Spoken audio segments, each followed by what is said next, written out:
Biarlah pelajaran Alkitab waktu ke waktu kami diisi dengan kebenaran-Mu, isi pengertian yang benar, lewat akal budi kami menilai, lewat pertolongan Roh Kudus, dan sungguh-sungguh diinsafkan segala hal tentang kebenaran dan kami mau hidup di dalam kebenaran Tuhan. Engkau memimpin kami juga pagi hari ini. Keadaan dunia, kota di mana kami ada, berdoa untuk Engkau kiranya menolong, menjauhkan kami dari hal yang jahat tentang pandemi corona. Tuhan, Engkau kiranya menolong agar anak-anak dimanapun mereka berada terlindungi dari serangan virus corona dan diberikan kekuatan untuk menghadapi segala ujian dan cobaan dalam hidup. Berdoa untuk mereka yang hari ini sudah terinfeksi virus corona. Tuhan, berikan kekuatan kepada mereka, ingatkan kepada mereka bahwa hidup ini hanya sementara waktu dan tiba waktunya semua orang akan mati, dan hal yang harus dipastikan adalah kepastian masuk surga.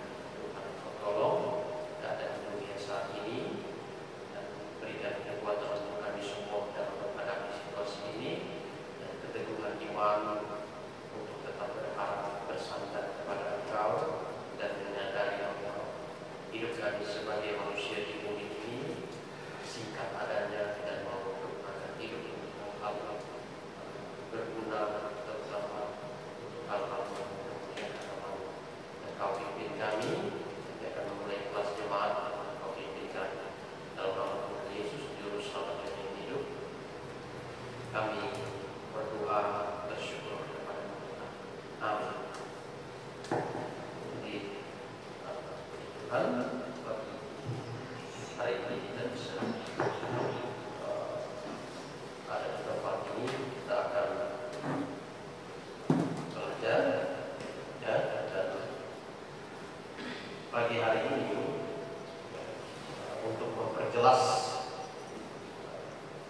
bahasa yang sebelumnya ya, kita akan membahas mengenai Mesias palsu dan nabi palsu.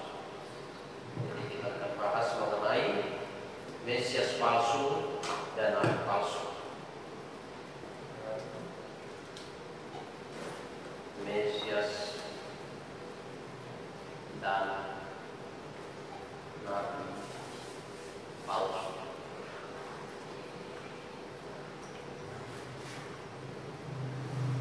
Ini akan kita kupas pada pagi hari ini. Ya, mari kita membuka Alkitab kita di dalam Injil Matius. Mari kita baca kita Matius pasal 24. Kita lihat Alkitab kita. Ya, kita baca sama-sama. 1, 2, 3. Sebab Mesias palsu dan nabi-nabi palsu akan muncul, dan mereka akan mengadakan tanda-tanda yang dahsyat dan mujizat-mujizat, sehingga sekiranya mungkin mereka menyesatkan orang-orang itu. Jadi ayat yang kita baca ini satu nubuatan, ya. Ini dikatakan sebab Mesias palsu dan nabi-nabi palsu akan muncul, ya, akan muncul.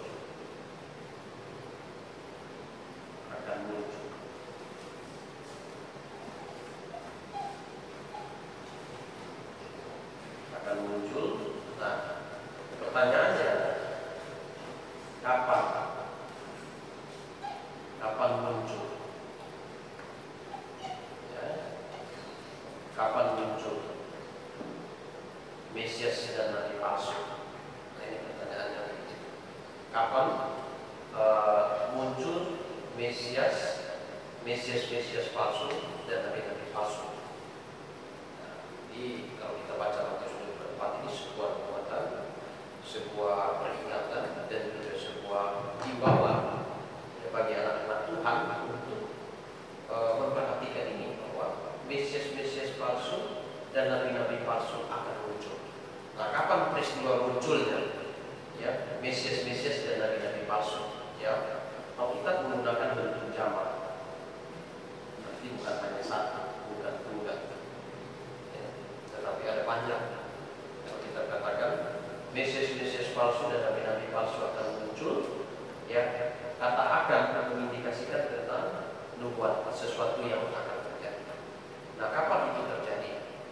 Ya, kapan itu terjadi? Coba kita lihat Alkitab kita dalam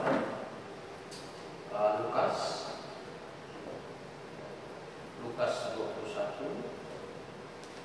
Kita lihat Alkitab kita dalam Injil Lukas pasal 21. Lukas 21. Injil Lukas pasal 21. Ya, ayat 7 dan 8. Lukas 21 ayat 7 dan 8.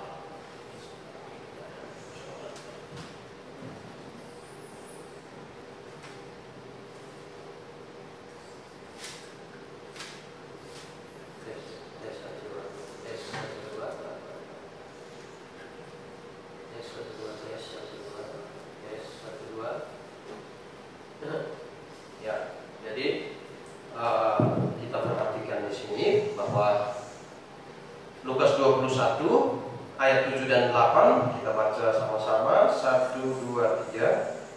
Dan murid-murid bertanya kepada Yesus, katanya, "Guru, bila manakah itu akan terjadi, dan apakah tanda kalau itu terjadi?"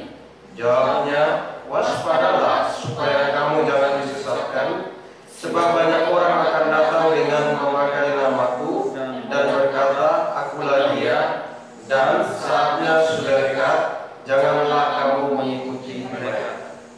Ya, jadi Alkitab mengatakan bahwa peristiwa munculnya Mesias palsu dan nabi-nabi palsu itu menjelang akhir zaman. Ya, menjelang akhir zaman. Jadi Injil Lukas katakan ini menjelang apa akhir? Menjelang akhir zaman. Ya. Jadi Mesias palsu dan nabi palsu, banyak yang palsu muncul. ya, itu menjelang akhir zaman. Nah, pertanyaannya, kapankah akhir zaman itu? Ya, kapankah akhir zaman itu? Nah, kita bisa lihat nubuat di dalam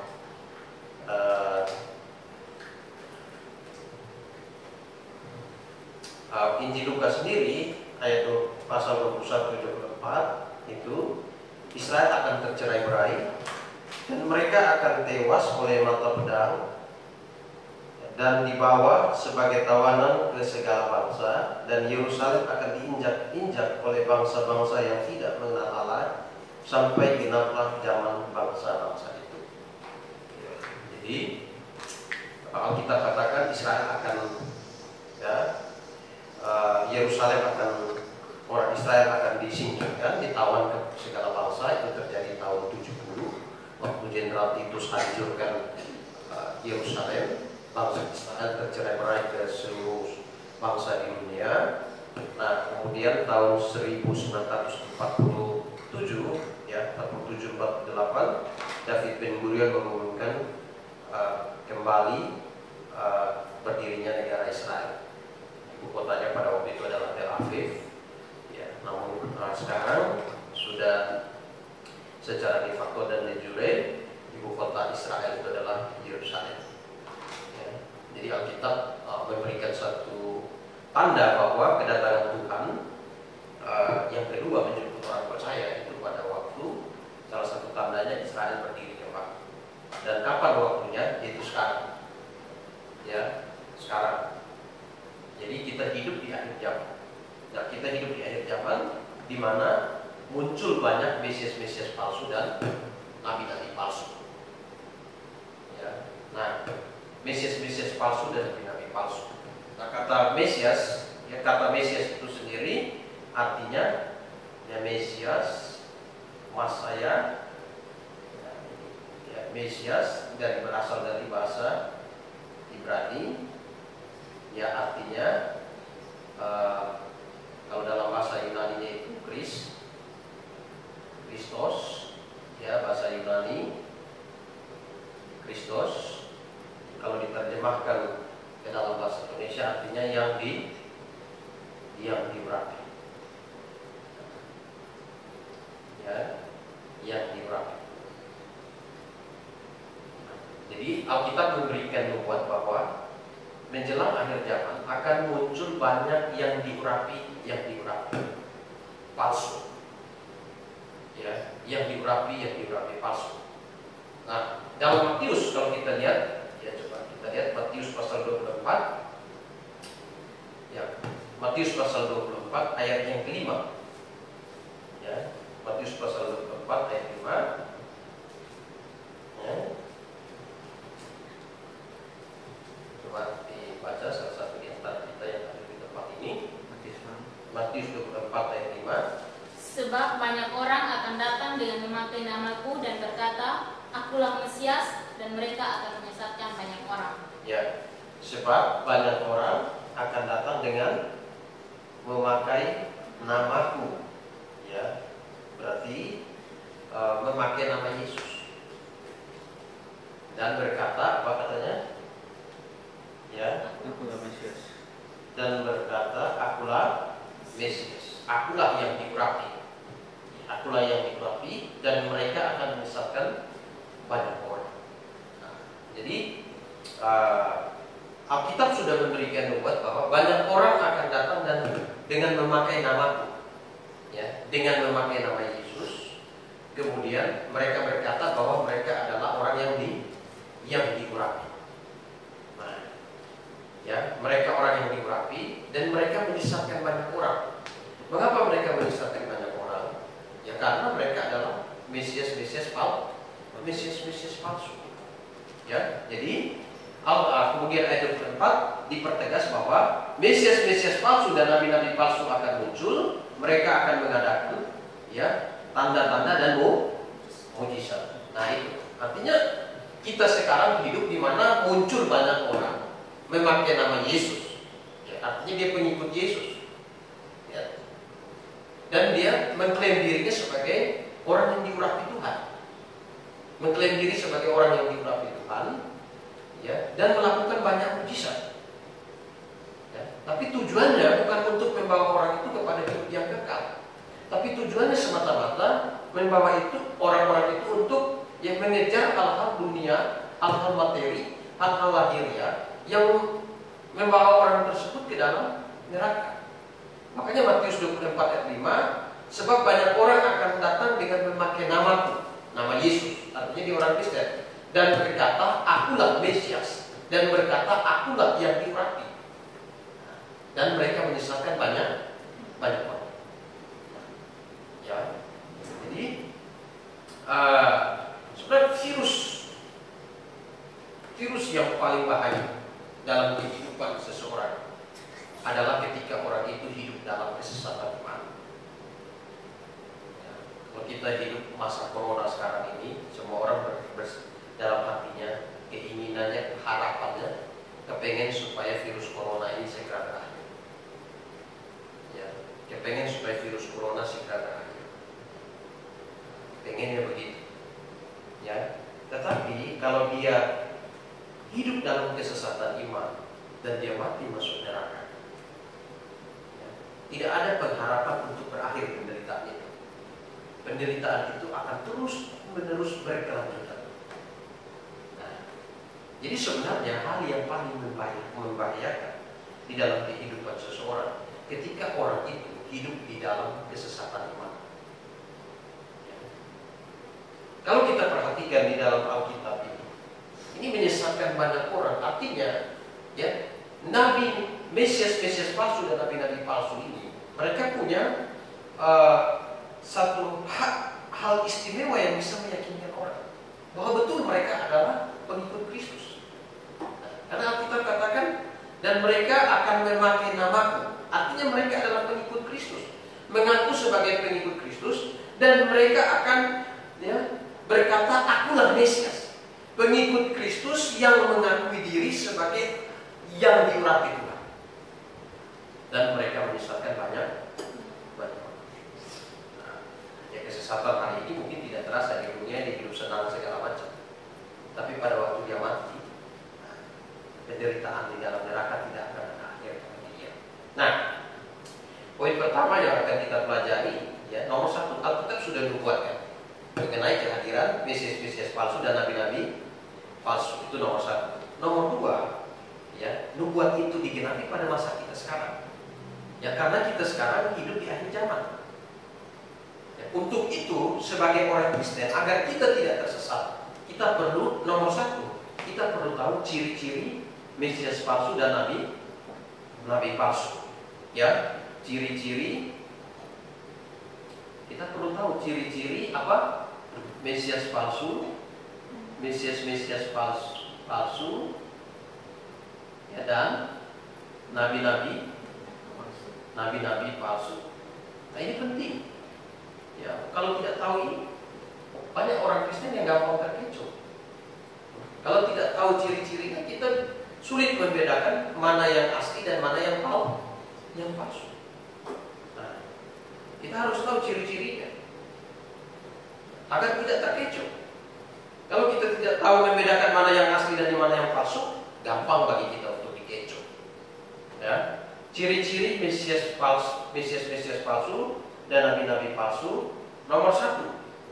Ya, kalau kita lihat nomor satu cirinya, nah, seperti yang dikatakan di dalam Matius pasal 24 ayat 5 tadi, ya, mereka akan mengakui diri mereka sebagai, ya, akulah Mesias. Ciri yang pertama, ya, mengaku diri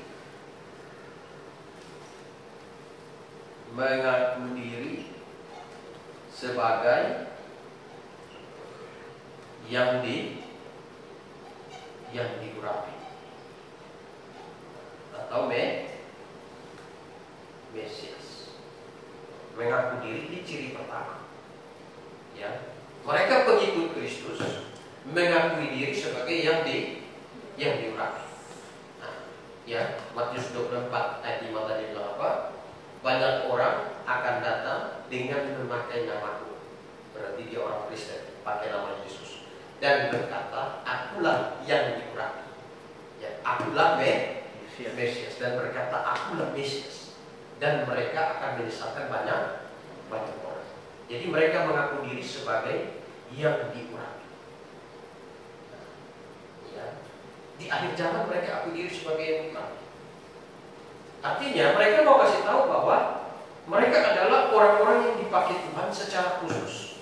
Mereka adalah orang-orang yang dipakai Tuhan secara spesial. Ya, tidak semua orang bisa seperti mereka. Ya, hanya mereka yang dipilih Tuhan secara khusus. Nah, ciri yang pertama mengaku diri sebagai yang diurapi, atau ini sama artinya apa mereka? Mengkultuskan diri. Mengkultuskan diri. Artinya mengangkat diri sebagai orang yang spesial. Mereka mengkultuskan diri. Ya. Dengan label, ya, hamba yang diurapi. Padahal kalau kita perhatikan di dalam Alkitab, ya, kata yang diurapi itu label bukan hanya untuk orang spesial, bukan hanya untuk orang tertentu, tetapi label yang diurapi itu untuk semua orang yang sudah hebat. Tapi banyak orang Kristen akan terkecoh pengertian mereka, dan banyak orang Kristen akan mengagung-agungkan mereka, meninggi-ninggikan mereka sebagai yang diurapi. Kata yang diurapi itu dipakai untuk mengangkat, ya, hamba-hamba yang palsu, Mesias-Mesias yang palsu ini, mengangkat diri mereka sebagai orang yang sangat khusus, sangat spesial di mata Tuhan. Jadi Tuhan hanya memberikan waktu lewat mereka, Tuhan hanya memberikan karunia melakukan mujizat lewat mereka. Hanya mereka yang dapat mengusir setan di dunia ini dengan label sebagai hamba yang diurapi. Karena rasul mereka bukan, ya toh, rasul bukan, tapi mereka hamba Tuhan. Jadi bagaimana untuk membedakan diri mereka dengan hamba-hamba Tuhan yang lain yang memakai nama Yesus? Mereka akan mengklaim diri mereka sebagai hamba yang spesial, ya, dengan label sebagai hamba yang diurapi. Nah, gitu. Padahal Alkitab katakan, coba kita perhatikan Alkitab kita dalam 2 Korintus, ya, 2 Korintus pasal 1 ayat 21, ya, ayat 21, coba kita baca, salah satu baca. 2 Korintus pasal 1 ayat 21. 2 Korintus pasal 1 ayat 21. Sebab Dia yang telah meneguhkan kami bersama-sama dengan kamu dalam Kristus adalah Allah yang telah mengurapi. Ya, jadi di sini Rasul Paulus katakan ini. Ya, Dia yang telah meneguhkan kami bersama dengan kamu, bersama dengan orang-orang percaya. Ya, adalah Allah yang telah mengurapi. Kata telah artinya bentuk lampau. Berarti sudah menerima pengurapan Tuhan. Pertanyaannya, siapakah yang menerima pengurapan Tuhan? Orang-orang yang lahir baru. Ayat 22 kan jelas. Yang memberikan tanda meterai miliknya dan yang memberikan Roh Kudus dalam. Kalau bicara tentang meterai Roh Kudus, ya, itu kita bisa lihat dalam Efesus 1 ayat 13. Alkitab katakan kepada kita, memberikan penerangan kepada kita bahwa pada waktu orang percaya terima Injil Yesus Kristus, di dalam hatinya dimeteraikan dengan Roh Kudus. Jadi siapakah orang-orang yang telah mendapat pengurapan Allah ini? Adalah semua orang Kristen lahir baru. Tetapi Mesias-Mesias palsu dan nabi-nabi palsu akan mengkultus diri mereka, menganggap diri mereka spesial dengan label sebagai orang yang diurapi Tuhan. Ya, orang yang diurapi Tuhan. Dengan apa bukti mereka yang diurapi Tuhan? Matius 24 ayat 24 katakan, mereka akan melakukan tanda-tanda yang dahsyat, bukan tanda-tanda yang biasa, tanda-tanda yang dahsyat dan mujizat-mujizat.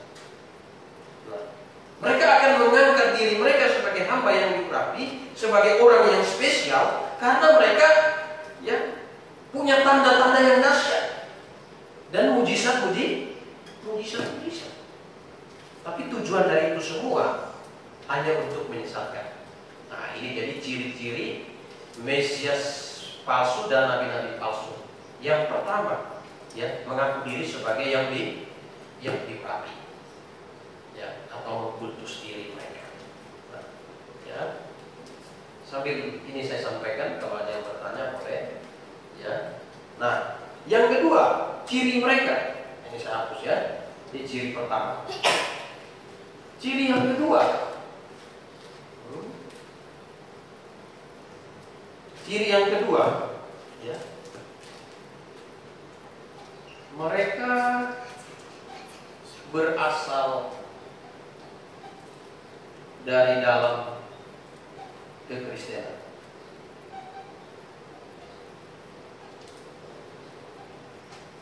Mereka berasal dari dalam kekristenan. Ya, coba salah satu baca kita di dalam 1 Yohanes pasal 2 ayat 18 sampai 19. 1 Yohanes pasal 2 ayat 18. Anak-anakku, waktu ini adalah waktu yang terakhir, dan seperti yang telah kamu dengar, seorang antikristus akan datang. Sekarang telah bangkit banyak antikristus. Itulah tandanya bahwa waktu ini benar-benar adalah waktu yang terakhir. Memang mereka berasal dari antara kita, tetapi mereka tidak sungguh-sungguh termasuk pada kita. Sebab jika mereka sungguh-sungguh termasuk pada kita, niscaya mereka tetap bersama-sama dengan kita. Tetapi hal itu terjadi supaya menjadi nyata bahwa tidak semua mereka sungguh-sungguh termasuk pada kita. Ya, jadi dikatakan akan muncul satu antikristus. Ya, anti artinya akan muncul seorang yang menentang atau melawan, menggantikan posisi Kristus. Ya, tetapi sekarang sudah banyak orang, ya, banyak muncul antikristus. Kata Kristus kan yang diurapi. Jadi banyak muncul yang diurapi palsu. Dari dalam kekristenan. Dia bukan non-Kristen, tapi dari dalam kekristenan. Ya, karena kita tahu bahwa Alkitab dengan sangat jelas katakan tidak ada seorang pun yang bisa masuk surga tanpa melalui Yesus. Ya, arti secara implisit perkataan Tuhan Yesus, akulah jalan, kebenaran dan hidup. Ya, akulah jalan dan kebenaran dan hidup. Tidak seorang pun datang kepada Bapa kalau tidak melalui aku. Nah, pernyataan ini secara implisit memberikan pandangan, memberikan wawasan kepada kita bahwa tidak ada satu orang pun yang bisa pergi ke surga tanpa melalui Yesus. Artinya di luar kekristenan sudah pasti binasa. Hanya orang-orang yang di dalam Kristen yang betul-betul lahir baru yang bisa masuk surga. Nah, itu sebabnya iblis punya kepentingan untuk menyesatkan orang-orang yang dalam kekristenan. Makanya Alkitab katakan bahwa akan muncul antikristus palsu. Yang diurapi palsu. Mereka berasal dari dalam kekristenan. Jadi orang Kristen harus bisa menilai. Jadi ciri yang pertama, ya, mereka menganggap diri mereka sebagai yang diurapi. Ciri yang kedua, mereka berasal dari dalam kekristenan. Tuhan Yesus sendiri katakan di dalam Matius 24 ayat 5. Matius 24 ayat 5 tadi Tuhan Yesus sendiri katakan, ya, bahwa mereka akan datang dengan memakai nama. Ya, mereka akan datang dengan memakai nama. Berarti mereka dari dalam kekristenan. Dan mereka berkata, ya, akulah yang diurapi. Nah, kemudian ayat yang ke-5 dikatakan, mereka menyesatkan banyak orang. Bagaimana cara mereka menyesatkan banyak orang? Ayat 24 memberitahu kita, mereka menyesatkan banyak orang dengan tanda-tanda dan mukjizat. Ya. Mereka menyesatkan banyak orang dengan tanda-tanda dan mukjizat. Nah, kelompok orang inilah yang pada akhir zaman, ya, Tuhan Yesus gambarkan sebagai pembuat kejahatan. Ya, kalau Matius 7 coba lihat. Matius pasal 7 ayat 21 sampai 23. Matius 7 ayat 21 sampai 23.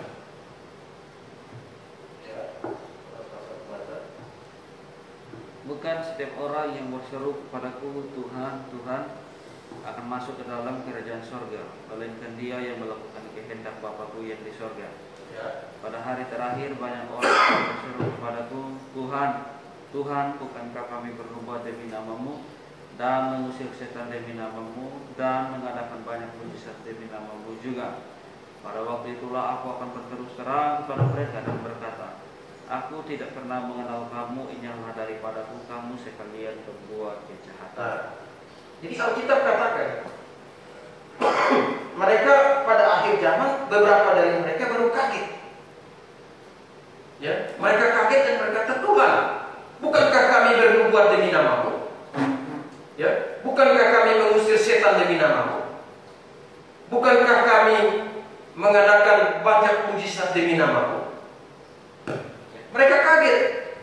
Alkitab katakan, pada waktu itulah aku akan berterus terang kepada mereka dan berkata, nyala kamu sekalian berbuat kejahatan. Nah, mengenai Mesias palsu, saya sudah pernah jelaskan. Ya, mengenai melakukan mujizat, iblis bisa melakukan mujizat. Misalnya contoh pada waktu Firaun, ya, tongkat Harun berubah, ya, tongkat Harun berubah menjadi ular. Ahli-ahli sihir orang Mesir juga buat ular pakai sihir. Nah, Ulangan 13 ayat 1 sampai 3, coba baca salah satu. Ulangan 13 ayat 1 sampai 3. Ulangan 13 ayat 1 sampai 3. Apabila di tengah-tengahmu muncul seorang nabi atau seorang pemimpi dan ia memberitahukan kepadamu satu tanda atau mujizat, dan apabila tanda atau mujizat yang dikatakannya kepadamu itu terjadi dan ia membujuk, mari kita mengikuti Allah lain yang tidak kau kenal, mari kita berbakti kepadanya, maka janganlah engkau mendengarkan perkataan nabi itu atau pemimpi itu, sebab Tuhan Allahmu mencoba kamu untuk mengetahui apakah kamu sungguh-sungguh mengasihi Tuhan Allahmu dengan segenap hatimu dan dengan segenap jiwamu. Ya, kita lihat di situ nabi palsu bisa melakukan tanda dan mujizat. Lalu muncul pro kontra mengenai usir setan. Masakan, ya, beberapa orang bilang masakan pakai kuasa Tuhan Yesus bisa usir setan. Bahkan Tuhan Yesus pernah, ya, melawan ahli Taurat yang menuduh Tuhan Yesus mengusir setan dengan kuasa Beelzebul. Tuhan Yesus jawab mereka, kalau seandainya, ya, ya, saya usir setan dengan kuasa Beelzebul, berarti, ya, ada terjadi, ya, perpecahan.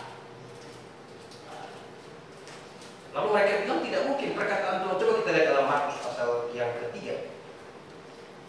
Markus pasal 3. Ya. Markus pasal 3 ayat 24 dan 24 ayat 24 dan 25. Coba kita baca situ. Ya, mulai dari ayat 22. Ya, 1, 2, 3. Dan ahli-ahli Taurat yang datang dari Yerusalem berkata, ia kerasukan Beelzebul dan dengan penghulu setan ia mengusir setan. Ya, Yesus memanggil mereka lalu berkata kepada mereka dalam perumpamaan, bagaimana iblis dapat mengusir iblis? Kalau suatu kerajaan terpecah-pecah, kerajaan itu tidak dapat bertahan. Dan jika suatu rumah tangga terpecah-pecah, rumah tangga itu tidak dapat bertahan. Nah, ini yang ayat ini yang seringkali disalahpahami dengan dipahami dengan kurang tepat, dan mereka beri argumen, mungkinkah, ya, orang pakai nama Yesus bisa usir? Mungkinkah orang pakai nama Yesus yang sebenarnya nabi palsu bisa usir setan? Ya, karena inilah jawaban yang Tuhan Yesus sampaikan, ya, kepada ahli Taurat. Yesus memanggil mereka lalu berkata kepada mereka dalam perumpamaan, bagaimana iblis dapat mengusir iblis? Ya, kalau suatu kerajaan terpecah-pecah terpecah-pecah, kerajaan itu tidak dapat bertahan.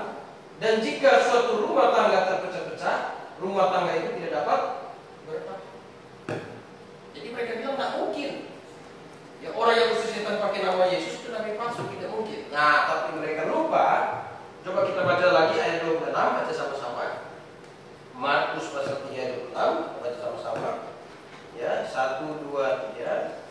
Demikianlah juga kalau iblis berontak melawan dirinya sendiri, dan kalau ia terbagi-bagi, ia tidak dapat bertahan, melainkan sudahlah tiba kesudahannya. Nah, ini kalimat penting. Melainkan sudahlah tiba kesudahan. Berarti di akhir zaman, ya, akan muncul itu. Jadi iblis usir iblis. Tapi iblis usir iblis, kuasa iblis yang pakai nama Yesus mengusir iblis. Itu dipakai siapa? Dipakai oleh nabi-nabi palsu. Nabi palsu. Dipakai oleh siapa? Dipakai oleh mesias-mesias palsu. Mesias-mesias palsu. Ya, jadi ya, ciri yang kedua dari mesias-mesias palsu dan nabi-nabi palsu, mereka berasal dari dalam kekristenan. Ya, mereka berasal dari dalam kekristenan. Nah, jadi mereka orang Kristen. Ya, jadi jangan dipikir semua orang Kristen yang pergi gereja ya bisa masuk surga. Tidak. Bukan semua orang yang menyebut nama Yesus bisa masuk surga. Kalau mereka ada di dalam kelompok yang salah, mereka ada di dalam kelompok yang sesat, sudah pasti mereka binasa. Ya. Nah, ciri yang ketiga,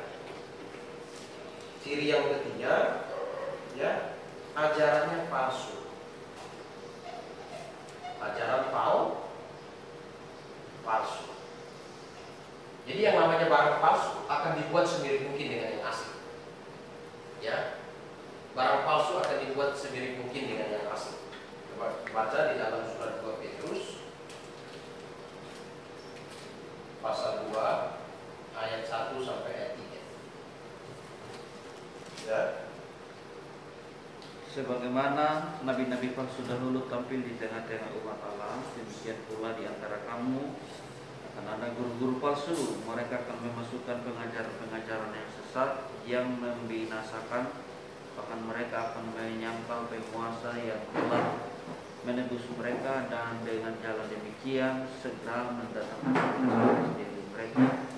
Banyak orang akan mengikuti cara hidup mereka yang dikuasai hawa nafsu, dan karena mereka jauh kebenaran akan dihujat, dan karena serakahnya guru-guru palsu itu akan berusaha mencari untung dari kamu dengan cerita-cerita isapan jempol mereka. Tetapi untuk perbuatan mereka itu hukuman kala lama tersedia, dan kebinasaan tidak akan tertunda. Jadi ajaran mereka itu ajaran palsu, isinya cerita isapan jempol. Ya, cerita-cerita isapan jempol. Misalnya contohnya ada yang berkata, ya Tuhan ajak dia ke surga, traveling ke surga, pulang pergi surga. Ya, traveling. Ada lagi yang berkata bahwa dia sebagai hamba yang diurapi, Tuhan berikan bawa dia untuk pergi melihat tempat pembuatan virus COVID bulan September tahun 2019. Ini kan cerita dongeng. Ya. Jadi cerita-cerita yang mereka bangun untuk meyakinkan orang, ya, sebenarnya kalau diisi itu cerita isapan jempol. Ya. Ada lagi yang berkata bahwa Tuhan meminta supaya dia menikah dengan salah satu jemaatnya. Ya, Tuhan yang teguhkan mereka. Padahal sebagai hamba Tuhan dia sudah bersuami, ya, jemaatnya juga sudah punya istri di Surabaya. Di Korea mengatakan bahwa Tuhan yang suruh mereka menikah. Tuhan yang suruh mereka menikah.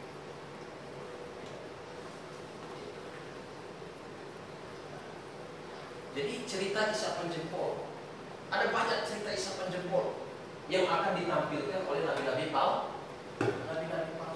Jadi ajaran mereka itu kalau dinilai secara alkitabiah banyak bertentangan dengan Alkitab. Tetapi Tetapi banyak orang akan disesatkan. Mengapa? Karena orang-orang telah diyakinkan mereka dengan hal-hal yang sifatnya lahiriah, materialistis. Istilahnya, mereka bisa melakukan tanda-tanda yang dahsyat dan mujizat-mujizat. Sehingga orang begitu nyamannya mendengar cerita mereka. Jadi, begitu nyaman mendengar cerita mereka sampai orang-orang itu, ya mereka tidak bisa melihat kebenaran firman Tuhan lagi. Bahwa sebenarnya yang mereka sampaikan itu isinya dongeng. Ya isinya hanya cerita isapan jempol. Kalau dikaji secara logika, banyak cerita mereka kontradiksi dengan kehidupan yang real. Nah, itu. Ya. Jadi ajaran mereka ajaran palsu, isinya apa? Cerita isapan jempol. Cerita isapan jempol. Tidak bisa dibuktikan realita dari itu. Ya kawin dalam roh. Ya kawin dalam roh. Tidak bisa dibuktikan. Nah ini ciri yang ketiga. Kemudian ya ciri-ciri Mesias palsu dan nabi-nabi palsu. Ya yang keempat. Yang pertama tadi apa? Ya mengaku diri sebagai yang diurapi, hamba yang diurapi. Yang kedua mereka berasal dari kekristenan. Yang ketiga tadi apa? Ajarannya palsu, penuh dengan cerita isapan jempol. Dan yang keempat, ya nubuat mereka, ya bernubuat atas rekaan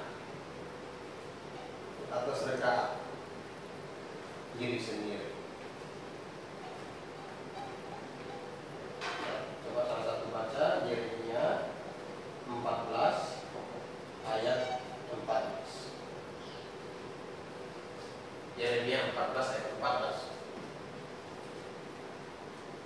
Jawab Tuhan kepadaku, para nabi itu bernubuat palsu demi namaku. Aku tidak mengutus mereka, tidak memerintahkan mereka, dan tidak berfirman kepada mereka. Mereka menubuatkan kepadamu penglihatan bohong, ramalan kosong, dan tipu rekaan hatinya sendiri. Ya, mereka apa katanya di situ? Bernubuat apa tadi? Mereka bernubuat kepada penglihatan bohong. Nah, mereka bernubuat penglihatan bohong. Ya, penglihatan bahwa Tuhan bawa dia tunjukkan dia mengenai virus corona itu stupid, ya coro dan segala macam. Itu penglihatan bohong. Ya, ternyata dibuktikan dia latar oleh salah seorang orang yang cukup cerdas. Ternyata bohong, penglihatan bohong. Lalu apa lagi? Apa di situ?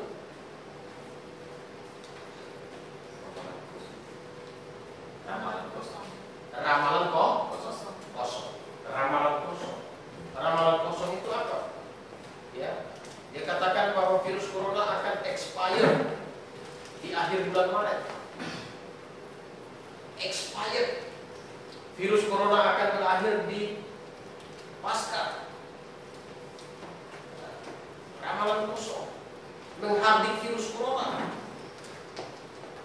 Ya, itu ramalan kosong. Jadi itu ciri-ciri dari Mesias palsu dan nabi-nabi palsu. Bernubuat ya atas rekaan diri sendiri. Jadi itu semua rekaan diri sendiri. Tidak ada dalam Alkitab, tidak ada kesan dalam Alkitab. Ya. Ramalan dia ramalkan bahwa bahasa roh bisa tingkatkan imun tubuh. Ternyata banyak juga pendeta yang bahasa roh yang meninggal. Betul lah? Ya. Nah, nabi palsu. Sebenarnya Alkitab sudah kasih tahu kita dengan jelas. Menjelang akhir zaman, ciri-ciri Mesias palsu dan nabi-nabi palsu. Ya, muncul Mesias palsu dan nabi-nabi palsu. Kalau kita baca kitab Wahyu, Alkitab katakan bahwa nanti Tuhan akan berikan kuasa, ya. Tuhan akan mengizinkan manusia sepertiga dari manusia mati. Dulu waktu kita baca kitab Wahyu bagian itu kita bingung bagaimana cara matinya. Tapi sekarang makin jelas dengan virus corona ini tidak sulit untuk membunuh sepertiga manusia. Betul nggak? Tidak sulit.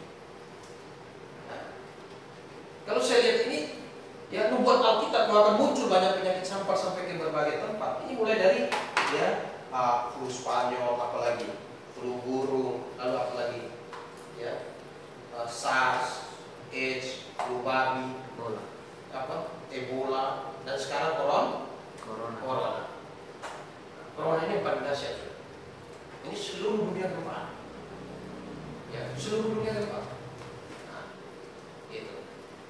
Dan Alkitab sudah menubuatkan bahwa Tuhan izinkan nanti di akhir zaman, ya, sepertiga dari manusia akan dibunuh. Dan memang ini sedang masuk kepada masa itu. Menuju ke situ Tuhan, sekarang Tuhan tunjukkan kepada kita orang percaya. Dan waktu muncul itu muncul juga nabi-nabi palsu dan mesias-mesias palsu. Alkitab katakan ciri yang keempat, mereka berbuat atas rekaan diri sendiri. Itu sudah jelas bagi kita di zaman dunia media sosial, kecanggihan dan segala macam. Itu sudah sangat jelas bagi kita. Ya, sangat jelas. Ya, mereka khotbah cerita segala macam bisa dipublikasikan dan dipegang. Yang jelas-jelas salah itu. Ya, expired corona di akhir Maret. Sekarang sudah bulan apa ini? Ya, bulan Mei. Masih ada corona, masih justru di Kupang tambah jadi 7 orang. Dari zona hijau jadi zona merah, bukan berkurang, tambah.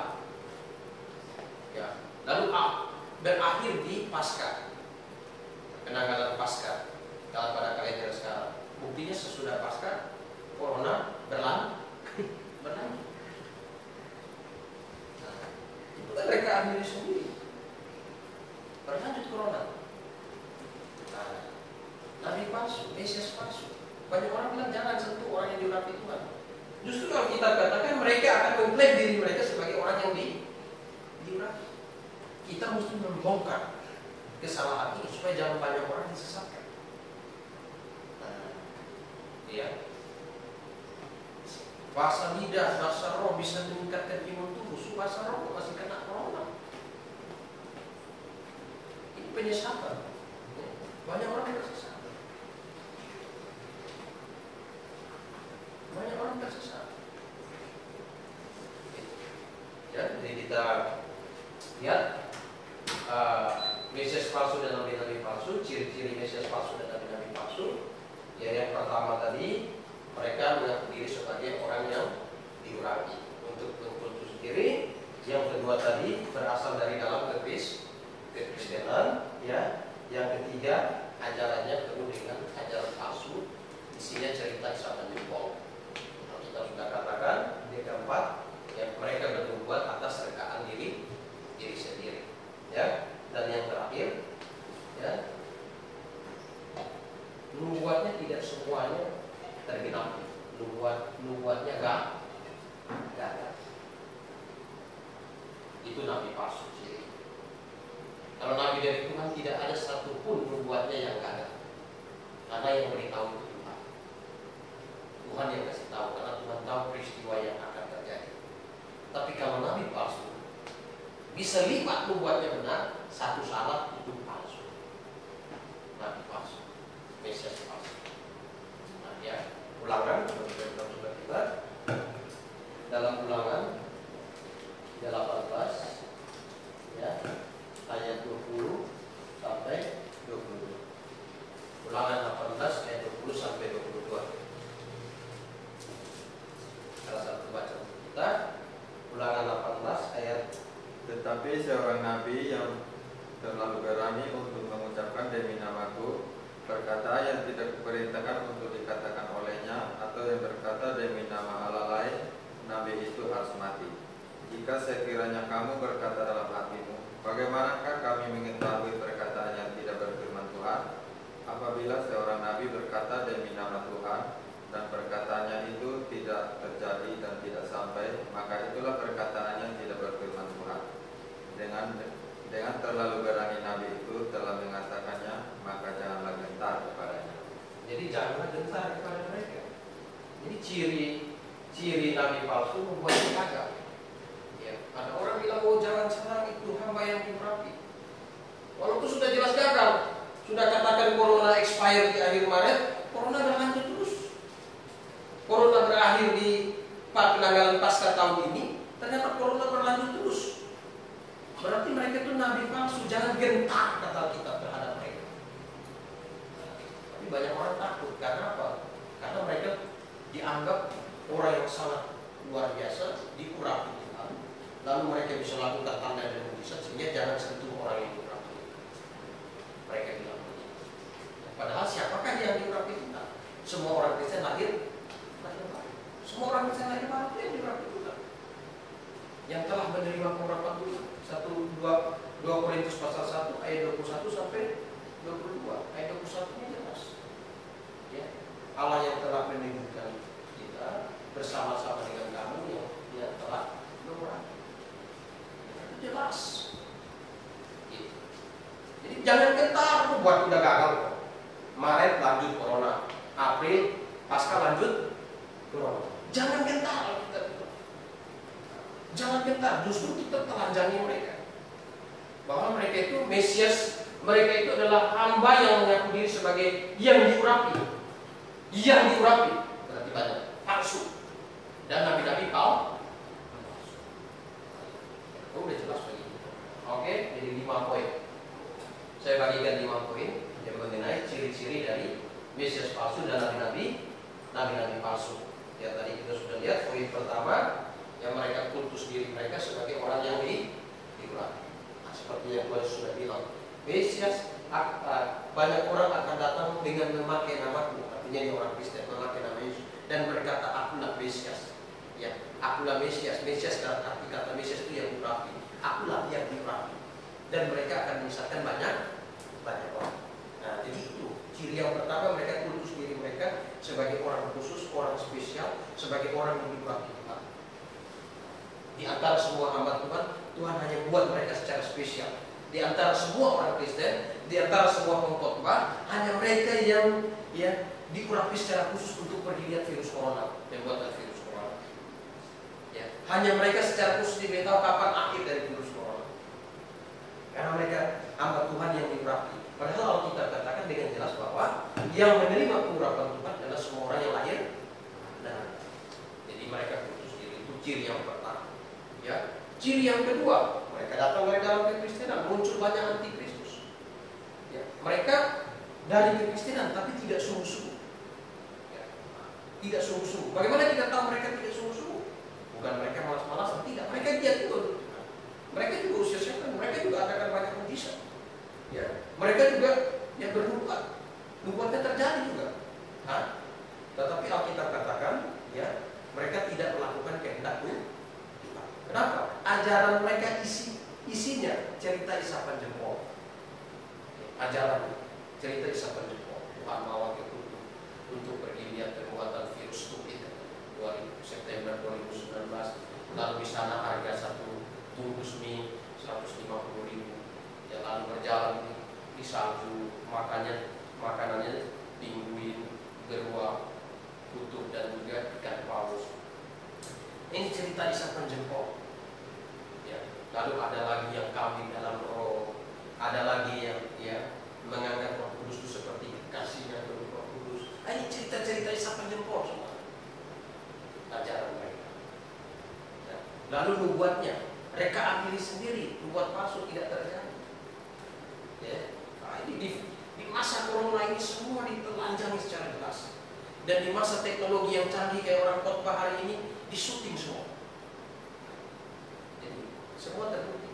Ternyata corona berlanjut di Maret, corona berlanjut di pasca. Berarti mereka nabi palsu. Dan yang terakhir membuat mereka gagal. Oke, kalau tidak ada yang bertanya, kita akan akhiri kelas jemaat kita. Kita tundukkan kepala, kita berdoa.